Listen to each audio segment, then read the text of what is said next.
What the city is talking about. The news that impacts you. Welcome to the Montreal Now podcast. We will be graced by former Quebec Premier Jean Charest, who's going to talk to us about tariffs and a whole lot more. Mr. Charest, nice to have you here. Thank you very much, Aaron. Been a long time. So, look, let me begin. I'm not even sure where, but we know markets have tumbled in the past couple of days. I'm not going to ask you to necessarily weigh in on that. I think everybody can draw their own conclusions for why that happened. I heard you in an interview, and I heard Mark Carney say the same thing, and I thought the phrase really tells a lot about what's been going on between Canada and the U.S. as far as these tariffs go. You use the phrase, a world of very bad choices. So explain, if you will, what that means, given the fact that, I think most people would agree we dodged a bit of a bullet when those tariffs were announced, but we already have tariffs hanging over our heads. So does it get worse from here? What do you think happens next? Bad choices, to give you the best example, is they put tariffs on us, we put tariffs on them. So they hurt us, and we try to hurt them. And as we put tariffs on them, we hurt ourselves, Aaron, because our own businesses are going to have the inconvenience of tariffs. So it is a world of bad choices. And we do it not because we like to do it or want to do it. We do it because we have to reply, and we do have to have some leverage. So, and then where do we go from here? Well, and by the way, when they made their announcement 2 days ago, it was interesting because we weren't expecting what they announced. I mean, this whole festival of and fireworks of tariffs the world over. And then for Canada, they said, well, we're going to stick to the CUSMA agreement. This is a trade agreement that Mr. Trump himself negotiated and is out there, which is a good sign. And I'm in Washington now, and yesterday crossed paths with Secretary Lutnick, and we had a brief conversation, and a few times in the brief time we chatted, he mentioned this trade agreement, which is a good sign because we'd like to have a relationship based on an agreement as opposed to reacting on a day-to-day basis of what's happening. So whatever they decide they want to impose on us. One last comment. I mean, I think we're suffering from the Stockholm syndrome a bit. And 2 days ago, we, instead of getting punched twice, we got punched almost only once.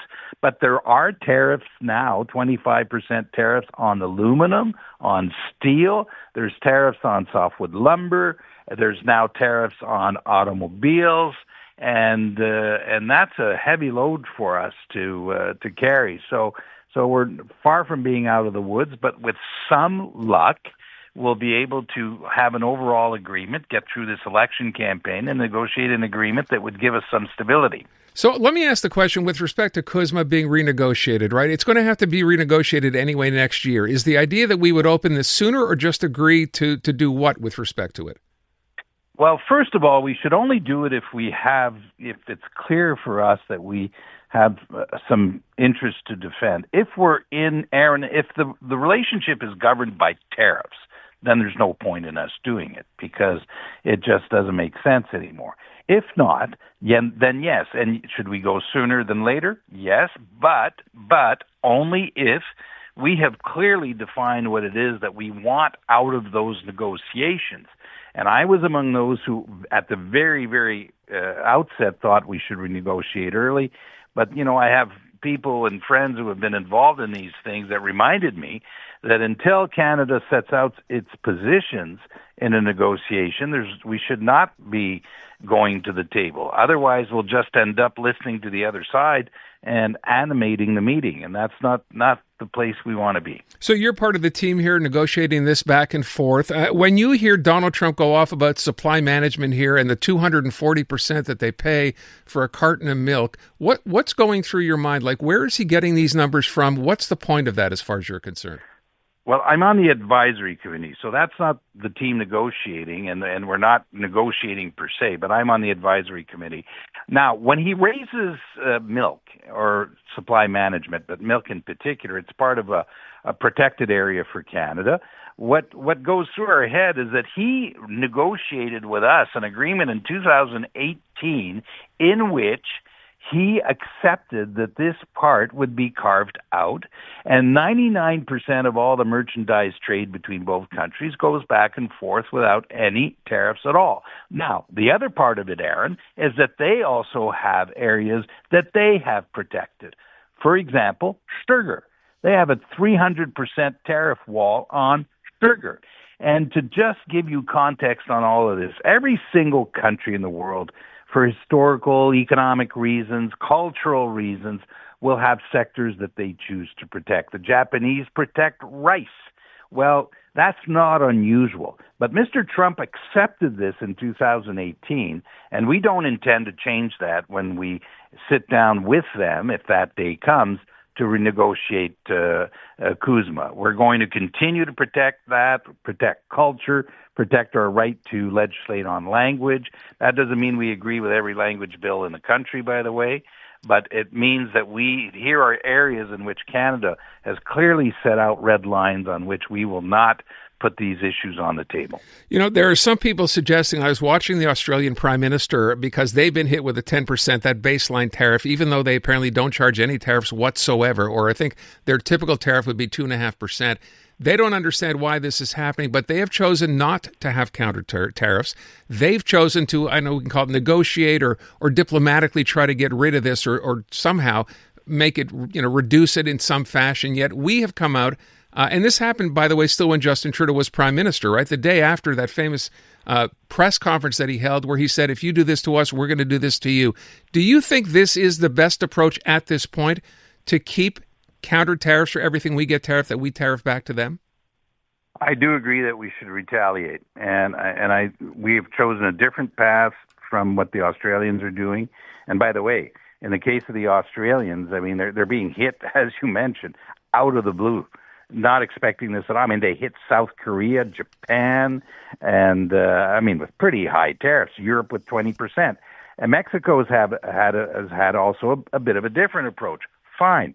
But I, in the case of Canada, though, we have such proximity with the United States. I think we have to be very clear in our position. Prime Minister Carmi announced a very surgical tariff on autos that are not built under the umbrella of the agreement that's called CUSMA, which is fine. But the Chinese announced that they're retaliating not only with $34 billion worth of tariffs on the Americans, but also cutting off access to 7 strategic minerals, and also putting on what they call an entity list, a number of American companies. An entity list is more or less saying you're not allowed to do business in China. So the Chinese are retaliating with a lot of force, and so each country decides how they want to do it. To come, I think we should watch carefully. I'm expecting that Europe will retaliate next week, and that they'll come out with a package. And the talk now, Aaron, in Washington is April 9th, because these tariffs are supposed to come into force on April 9th. And now, because of the reaction of the markets, a lot of people in Washington are asking themselves whether or not Trump is going to try to find himself an off-ramp before they come into force, as he has to acknowledge, as we all do, that the markets are reacting very negatively to all of this. By the way, I would ask the question now, when he was standing there in front of that board and going through the list of countries and what their tariffs would be, et cetera, we've now found out, even through the White House's own release, did you see the mathematical formula that they used? Yeah. It's not even about tariffs at the end of the day. It's not about tariffs. It's literally just hooked up out of the thin air as an arbitrary formula to say we're going to put tariffs. So that's why we end up with all these bizarre numbers that have nothing to do with trade at the end of the day. And just to add a part to that, I mean, it has always been understood that we do not tariff developing countries who need to be able to trade to pull themselves out of poverty, as opposed to obtaining aid.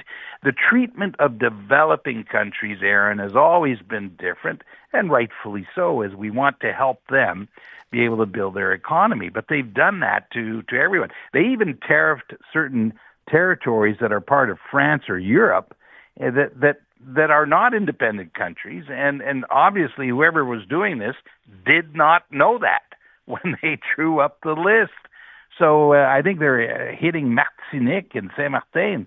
And, all of a sudden you realize, well, they're part of the European Union technically, and hitting them. So it is a bizarre situation. I would ask you as well, I don't know if it's a fair question to ask, what do you think the end game here is as far as Donald Trump is concerned? I mean, this idea of we want everybody to go back to manufacturing in this country, we want to take us back, 70 years ago when we were a powerhouse. Is that doable? No. Well, he wants to bring back manufacturing. The logic goes this way. You sell in the United States, you manufacture in the United States, and if you don't, I will tariff you. But if you do manufacture here, you're going to have access to low energy prices plus a great fiscal and tax system. And so, but the problem with that, Aaron, let's take cars or a bicycle. There is no single product that is made in a single country in the world. That world disappeared 50 years ago. It doesn't exist anymore. And so you end up in a world where, parts and components come from literally everywhere. So that's what makes it, impossible to attain. But he is saying this is what I want to do. The other part is this is a superpower behaving like a superpower, and this is it looks like a power grab. In the end, I want to be the biggest player on the block, and they already are. So, and Canadians, we're used to dealing with our American neighbor. And by the way, we distinguish between the American people and the government. We like Americans. We get along well with Americans.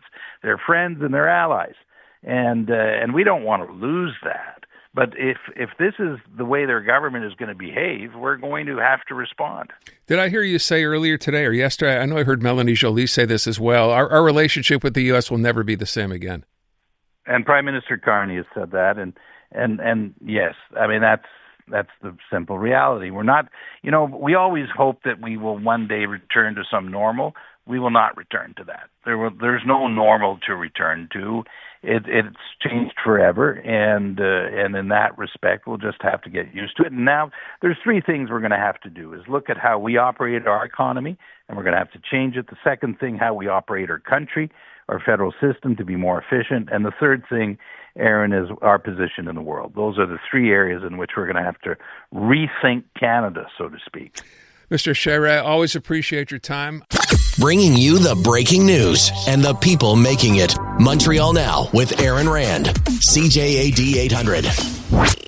Okay, it's nice when there's a positive medical story to talk about, especially one that seems to come out of left field, and I think that's what this one is. We have researchers in Wales announcing this week findings that people who have received the Shingles vaccine were 20% less likely to develop dementia over the next 7 years than those who did not receive the vaccine.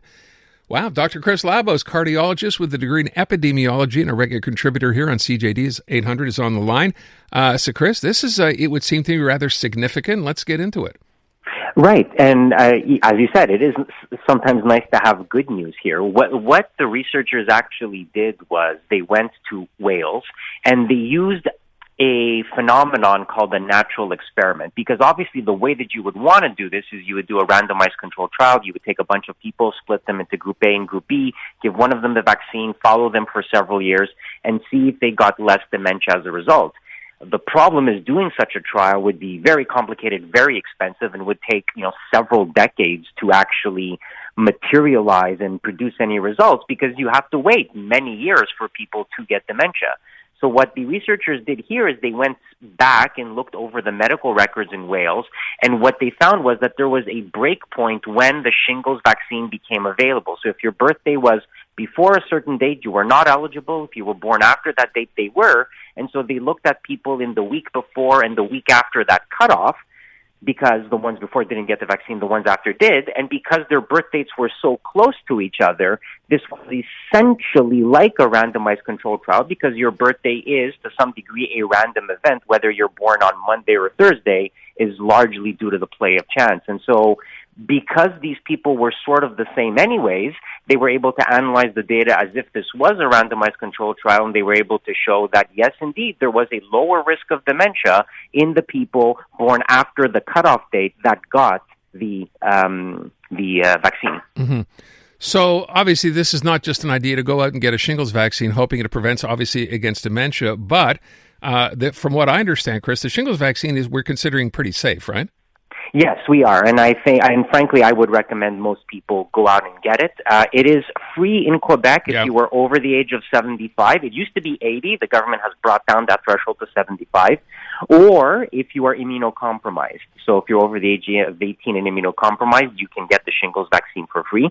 You are technically eligible to get it if you are less than 75, but you have to pay for it out of pocket, and we have seen historically that people are often very, very reluctant to do that when they have to pay for the vaccine. But over the age of 75, it is covered, and I actually do strongly recommend that people go out and get it, because even though shingles is not fatal, usually, it is extremely painful, and if it spreads into your optic nerve, it can actually make you go blind. Oh, great. I'm just thinking, because I had it years ago, it is incredibly painful. Is the idea that you get the vaccine, what if you get shingles first? You can still get vaccinated. You are still eligible for it, and it becomes a little bit complicated because now the vaccine that we use in Quebec is the new vaccine. We had an older vaccine called Zostavax. Now we use Shingrix. The newer vaccine is actually better. They've done studies on it and showed that it outperformed the older vaccine. And so even if you got shingles in the past, even if you got the older vaccine many years ago, if you still qualify, you can still get the quote-unquote new vaccine, the Shingrix, because it does offer a number of advantages, especially in older populations. But it doesn't work the other way around. So, for example, if you already have early signs or you know someone with early signs of dementia, you don't go out and get the shingles vaccine, or do you?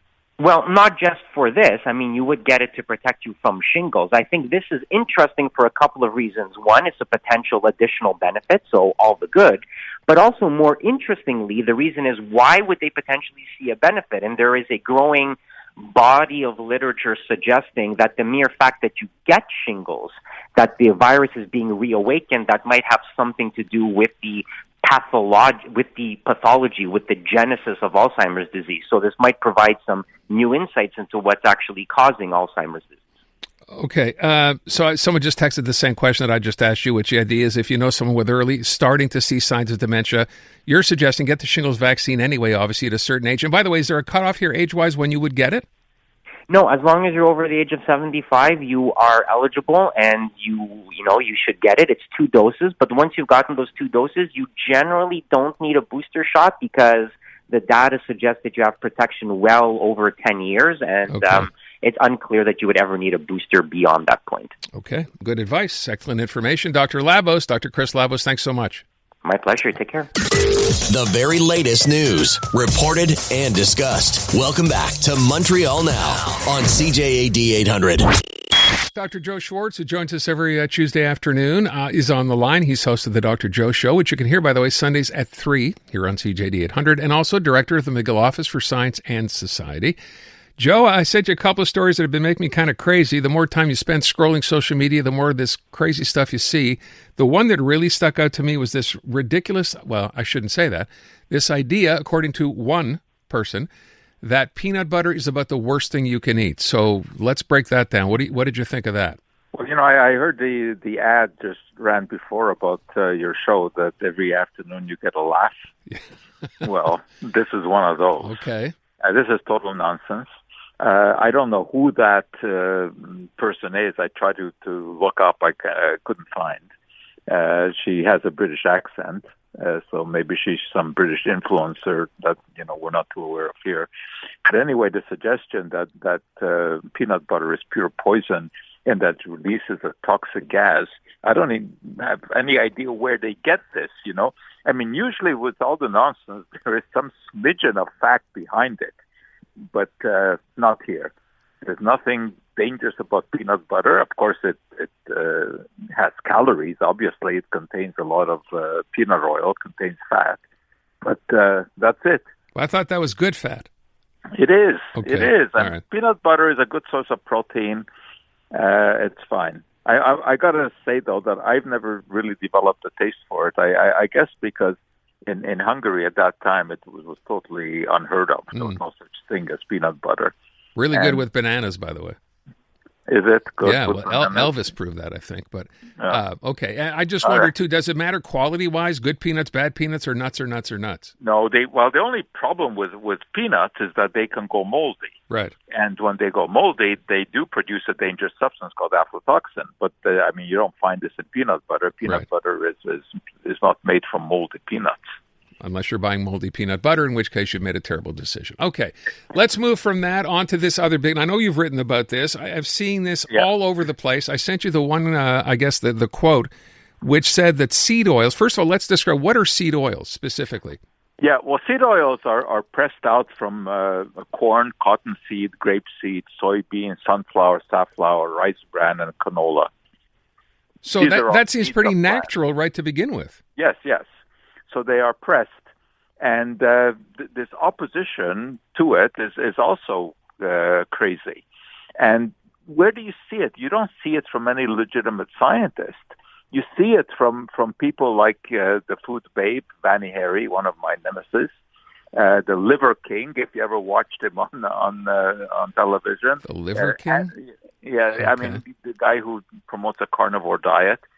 Joe Mercola, who's just a nutritional fiend, and Kennedy.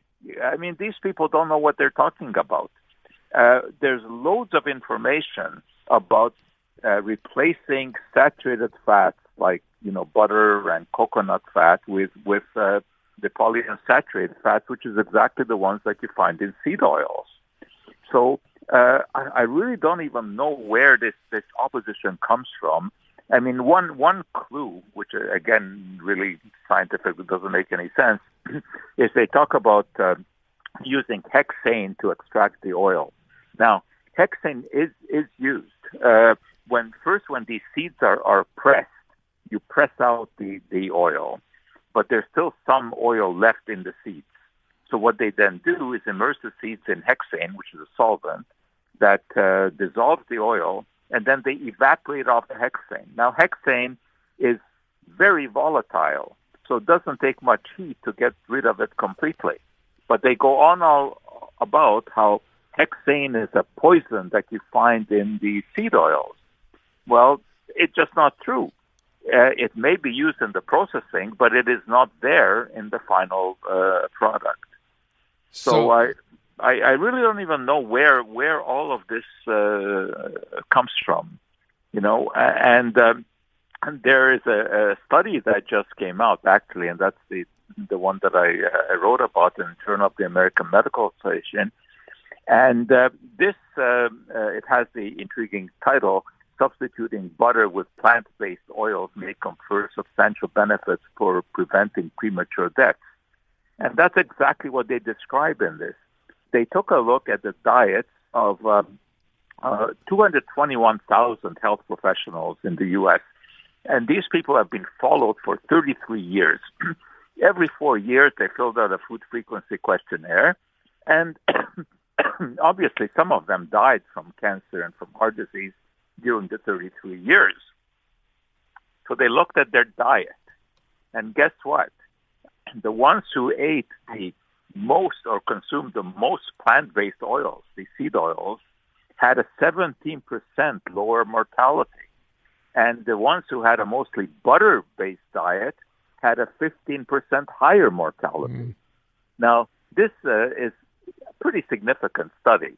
I mean, of course, there are some buts, because any time that you do food frequency questionnaires, you are always dealing with people's faulty memories, and also with people, saying what they think they should have eaten instead of what they actually ate. Right. But in this case, I don't think it would work like that, because I don't think people would say that they were eating more butter than what they were actually eating. If anything, they would go in the other direction. So I think that the results here are pretty reliable. And it just goes hand in hand with numerous other studies that have been carried out, showing that the seed oils with their polyunsaturated fats are better in the diet than the saturated fats like butter. Okay. So I just don't know what to make of this opposition. Well, ordinarily I would ask her, you would volunteer something like it must be the anti-seed oil lobby doing this, but I don't know who stands to gain here. So, yeah, Well, Kennedy, I guess, is basing his "Make America Healthy Again" on this bit of faulty advice, and he's getting a lot of mileage out of it. I really don't know why. I mean, the whole "Make America Healthy Again," the again you have to call into question, because when were they actually more healthy than now? Was it, when the average age of death was 55, 80 years ago? Yeah. Were they more healthy then? Were they more healthy when they were guzzling all of that, the red meat and saturated fat? Anyway, so I think this seed oil argument is a bogus argument. We will leave it at that. Joe, as always, thank you. Because you don't want to miss a thing. Montreal Now on CJAD 800. Anecdotally, we've heard about Canadian snowbirds who've decided, with Donald Trump now there and things that are going on, I guess even in just the state of Florida, perhaps alone with Ron DeSantis as governor, they've decided it's time to get out. But of course, when people want to get out, it depends on kind of what's happening in the real estate market, right? If everybody's selling at the same time, then what happens? First of all, is that actually happening? So we thought we'd try to find out if in fact that's the case. Alexandra DuPont is a broker at or as we'd say in America, DuPont International Realty in Fort Lauderdale. She is on the line. Thanks so much for being here. Let me begin by asking the question. First of all, how long have you been doing this down there? Hi, thank you for having me. Yes, so I've been doing this full-time for 12 years now. And is it fair to ask if you've ever, at least with, as it applies to Canadians, have you ever seen anything like what you're seeing now? No, definitely. This is the first time I've experienced a market like this. Okay, so what is going on? Fill us in from the perspective, and I'm talking specifically Canadians who are down there looking to get out. What are you seeing? Yeah, so right now there's definitely a surplus in inventory with the condo market. There's a lot of sellers right now that are from Canada throughout, for example, like not just from Montreal or Quebec, but also from Toronto. So it's affecting a lot of different areas. We don't have a lot or barely any Canadian buyers just because there's obviously a lot of factors going on, and especially the exchange rate. So that's what's going on with the condo market. So now you mentioned the condo market specifically. Is that attributable, do you think, to just what's happening politically, or why is the condo market going through a tough time in parts of Florida right now, do you think? Correct. So there's obviously multiple different factors. I would say in 2024, it was truly because of the insurance costs, the taxes, the HOA fees, everything everything increased in the condo market. But right now, what's been really affecting a lot of Canadians is everything happening in 2025, more political, the tariffs, and then starting this Friday, we have the registration number. So anyone that plans on coming here for more than 30 days, there's just a lot more regulations happening. Right, which is a good point. I hadn't even thought of that. So yes, with the new regulations, if you're a Canadian and you plan to be there for more than 30 days, you have to register now, right? Yes, you do. I think the cost, obviously it's something brand new, so we have to do more research, but I think the cost is going to be minimal, but it is more paperwork, it's a whole process, and your typical snowbird is usually someone like an older clientele, someone under 60, 70, so not everyone is tech savvy or able to do all these things. So does this mean with so many people selling, typically what happens is there been the realization that you're not going to get the kind of money you're hoping for? Obviously, it depends what community you're in, where you're located. There's so many factors that go into it. The single family homes are doing great. It's just that if there's 50 other condos in your same building or same community, obviously it makes it a lot more complicated. So you're in Fort Lauderdale. Are there some parts of Florida that are more adversely affected by this? What are you seeing? No, it's just that every single city is very different. Of course, I think a lot of the cities like Dania, Hollandale, Hollywood, those are cities that were very popular with Canadians in general. So we'll just have to monitor and see what happens. Depending what happens next season, are a lot of people going to come back or not? But there is the great thing about South Florida, there are other type of buyers as well. So right now, Canadians are not buying, but there's a lot of people from the Northeast, like New York, New Jersey, Boston, and we have people from South America as well. All looking to buy, not to sell. Correct, to buy. Oh. So Canadians are selling and other countries are buying. It's just not Canada anymore. Okay, I would ask one thing, and we should point that out, right? There are a lot of condos, obviously, you're talking about them specifically. You just said single-family homes are actually doing well, though.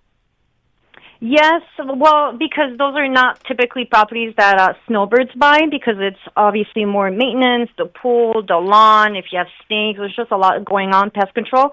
But your typical American home buyer that lives here, that works full-time in Florida, those are what first-time home buyers are looking for typically, a single family. So that's great.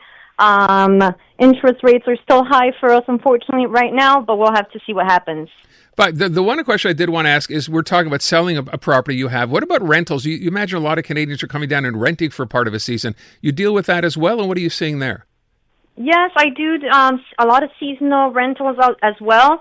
That's been great. I mean, people are still going to come down and rent. Who knows what's going to happen next season? I have a lot of clients that are telling me that they're not sure if they're going to renew. They're just watching what's going to happen over the summer. But we'll just have to wait what happens and see. By the way, do people actually bring up politics as a reason, like Canadians? You know, we know that travel, for example, to the U.S. by Canadians is actually significantly down. Does that come up all the time as a reason, or not really? So the last 2 months, yes, of course. Every time I meet up with a new client, I ask them, what's the main reason what you're selling? So we do sit down and discuss. A lot of my clients have been very clear on their political views. But no, I would not say that that's the only reason they're selling. It's really an accumulation of multiple factors. Yeah, and I've been told as well, by the way, people who I know who do own property down there in condos, that because of, that terrible condo disaster from a few years ago, insurance costs have gone crazy, maintenance costs have gone crazy. I'm sure, as you said, that's a significant part of it as well, right? It's a lot more than you bargained for, maybe perhaps when you originally bought that place. Correct. I think it happened 4 years ago when that building in North Miami in Surfside collapsed. Unfortunately, and that's why we're having a lot of special assessment, 40th year inspection, 50th year. So there's just a lot of new regulations that are affecting the condo market. All right, we leave it there. Alexandra, thank you so much. Appreciate your time. Well, thank you. Thank you for having me. All right, Alexandra DuPont, real estate agent in Fort Lauderdale, Florida. So there you go. Isn't that fascinating, though? Canadians are selling, but people, including in South America, are interested in buying and getting into that market. Bringing you the breaking news and the people making it. Montreal Now with Aaron Rand. CJAD 800. Time for us to take a look at what's going on in tech. And I think I could start it by saying I think the price might be the first thing that's going on in tech. Carmi Levy is CTV's tech analyst. He is on the line. So, Carmi, I guess for as much as we know, but of course the news seems to change virtually every day now, prices, fair to say, are going to be going up. I heard someone, first of all, talk about a Sony PlayStation saying today the prices, if things stay the way they are, could actually double. Yep, because they are subject to tariffs, or they will be subject to tariffs as they're brought into the U.S. once this regime takes effect. Again, there's whiplash news, so it could change by the hour, but generally speaking, once these tariffs take effect, that's what's going to happen. And of course, in Canada, when you buy a PS5 or an Xbox or any other electronic device, video game console, smartphone, laptop, whatever, it's usually provisioned from an American tech company in one of their warehouses in the U.S., so it has to be brought over the border, and at that point it would be subject to a tariff as well. So, with tariffs and counter tariffs flying all over the place, and the fact that we don't make anything here in Canada, we import pretty much all electronics that we use. We are particularly vulnerable to that, and so we're not seeing official announcements from a lot of companies. Acer, for example, has announced a price hike in the U.S. for its laptops. That will inevitably trickle over to Canada. We know that Nintendo, they are putting on hold pre-orders for the Switch 2 in both the U.S. and Canada because they're just not sure what the pricing should be given all the changing kind of rules every day. But we are seeing the industry start to respond bit by bit, and each company almost every day has another announcement. And the bottom line for all of us is, as time goes on, we will see upward pressure on some devices. And some analysts are looking at, for example, things like iPhones and saying they could be 20 to 30% more expensive later this year, or even worse, some analysts, the real pessimistic ones, are saying between double and triple the price if things are worst case scenario. So I don't think it'll get to that point, but the long and the short of it is, if you're thinking of buying a device, you might want to think sooner if that's your timeline. Don't buy it if you weren't otherwise planning it.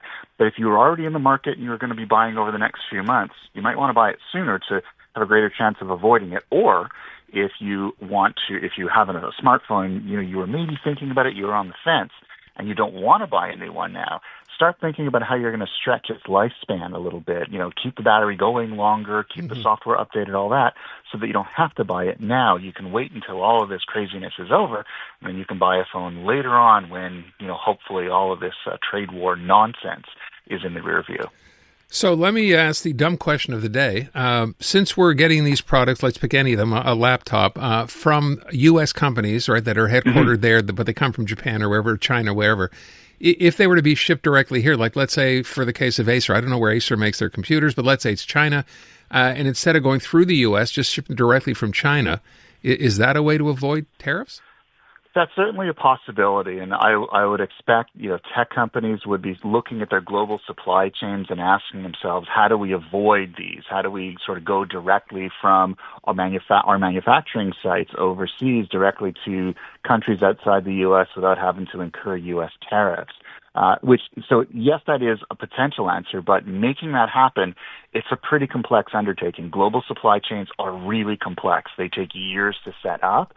And Canada isn't that really big of a global economy. So Right. a lot of these tech companies, it may not be worth their while, given how many laptops we buy, not many, it might not be worth their while to do that. And so as much as I hope that happens, I just don't see most global tech companies pivoting like that to service Canada's relatively small population. Maybe that'll happen if this gets dragged out, but so far, because everyone's hoping that this ultimately reverses, that this is something else, that they're not sort of, we're not seeing the ships come here directly from China, and we probably won't anytime soon, which means we're still really vulnerable to whatever happens in the U.S.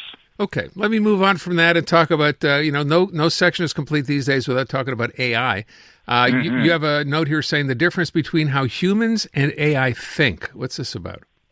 So this is research that comes to us out of both Amsterdam and the U.S., and basically what they looked for was to try to understand sort of why AI models make certain decisions. And one of the problems has been is they're kind of like black boxes. Like, for example, when an artificial intelligence model goes off the rails and it starts lying or hallucinating or going rogue, even the people who designed it can't explain what's going on inside. It's almost like they can't scan the brain. And so what they did was they tried to kind of understand at what point does it go off the rails? What does the brain, or the electronic brain in this case, of a large language model look like before it goes off the rails? And so they actually scanned it as it sort of went through that process, and they created the first virtual brain scan of a large language model. And they're learning from this how to better train models so they're less likely to either get things wrong in the first place or try to make up stuff wrong stuff when they do. So it's bit by bit. They're just starting to learn, but it's really the first published research that we've seen that digs into the black box of large language models and tries to explain why do they mess up the way they do, and how can we fix it. It's funny. So I started using Perplexity a while ago, right? Beyond ChatGPT. Someone said, try this. And what I noticed now that's different from it was at the beginning, where you used to get instant answers, I'm seeing Perplexity now actually stop to think. Yeah, and that's part of it is that they continue to add compute capability, and we've talked about this previously, where whenever you ask a chatbot something, it's generating a lot of activity back at a data center somewhere. It requires a lot of computing power, and so as the models get better, as the technology improves, they're adding more computers to their data centers, more computing power, and in some cases that means that it's going to spend more time to dig deeper into larger data sets to give you a more precise answer. It might mean it's a little bit slower, but at least the answer won't be, sort of this sort of crazy answer that you're like, well, I'm going to ask another one. It'll give you the correct answer first time out. Okay, and then finally, let me go to this, because we mentioned AI. You mentioned H&M, the clothing store, has started rolling out, I didn't even know this was a thing, AI clones for modeling, which is, of course, making photographers a little bit concerned. Mm-hmm. Yeah, and speaking as I'm a photographer in my spare time, so this kind of worries me. Basically what they've done is they've taken 30 of their top models, and they've taken a bunch of imagery of them, and they've used that imagery, so photos, videos, things like that. They threw it into an AI model, and then they created what's called an AI twin of them, which allows them to then create new imagery based on that AI twin. So they won't need to have the models show up at a photo shoot anymore. They'll just create the result that they want digitally, which, I mean, sounds great if you're H&M because now it saves you money. You don't have to pay the model every time they come for a shoot. They say that they'll be getting paid for the rights to use their material. So in other words, every time they create something out of that digital twin, they'll still get paid. But they don't say anything about the photographers, the hair stylists, the makeup artists, all the other creatives who are involved in a shoot, who are part of the mechanics of the fashion industry. What happens to them? Company won't say. And again, it all also begs the question: how good is that imagery? Is it close enough to reality that we won't be able to tell the difference? We're not quite there yet. And then, of course, there's every time you sort of think about a model that you follow, somebody discovered that model. Someone was walking through a market and saw them. Well, eventually, if there are no models and they're all digitally created, how are we going to discover the next generation? We're kind of losing our humanity in this. It's becoming more efficient for companies like H&M, but I think everyone else pays a pretty significant price. The future, it's a scary place. Carmi Levy, CTV tech analyst. Thank you, Carmi. This has been the Montreal Now podcast. Listen live on your radio, weekday afternoons from 2 to 6. On CJAD 800. Or through the iHeartRadio app.